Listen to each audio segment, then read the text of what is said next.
In dem Video zeige ich, wie man bei dem Synthesizer Vital einen Rimshot oder Rimclick Sound einstellen kann. Dazu gehe ich als erstes auf Initials Preset, dann ziehe ich hier bei Envelope ganz runter und ganz links ran, setze das Decay ungefähr auf 0,08.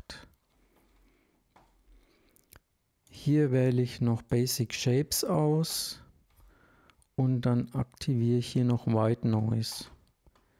Wenn ich jetzt hier spiele,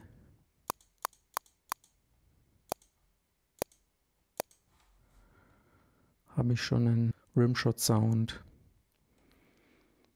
Ich erhöhe das jetzt hier mal noch mal ein bisschen.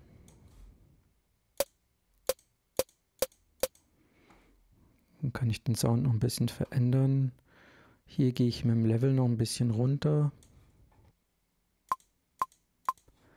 Jetzt ist der Rimshot Sound fertig. Das war's mit dem Video. Wenn ihr keine weiteren Videos verpassen wollt, abonniert einfach meinen Kanal.